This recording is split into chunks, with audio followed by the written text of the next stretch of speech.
watched Happy Death Day. A college student must relive the day over and over again as she's murdered over and over again in a loop that will end only when she discovers the killer's identity. Christopher Landon. This is 96 minutes. I think it's an easy 96 minutes. It's got a lot of things packed into a pretty short amount of time.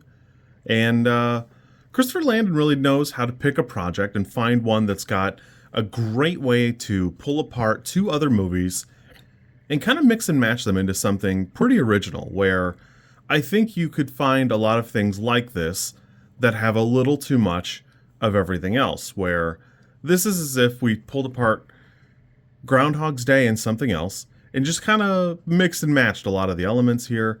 I think it helps that Jessica Rothe is fantastic in it, but I have a really good time with this. I think it's really interesting. It's got a pretty crisp pace, and there's a lot of great shades of ins and outs throughout the film where you see the highlights, you see the lowlights, and while I do have some minor complaints about the reveal, I had a great time with this. It puts itself together pretty well. I'm guessing it's super hard to refilm 100 times of the same shot with just slightly different clothes and a completely different outcome. But I still have a really good time with this. I think it's super fun. Everything here is put together pretty well. I see that there's a sequel, so I'm super excited to check that out, though I'm not super sure what that could possibly be. Yeah, I think this is super fun.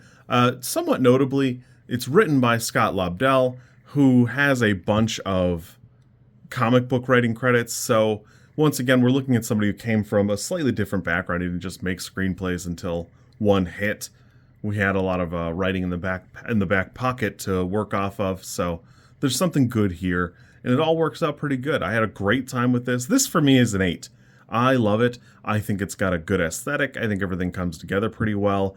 I even like that ugly baby mask they use. I think that's a pretty decent that's a decent bit for me. It's ugly, and I don't understand why you would pick it for like a mascot. The characters in the movies actually do reference it a couple times, but I like it. I had a good time. You kids be good. I will catch you soon. I would recommend Happy Death Day.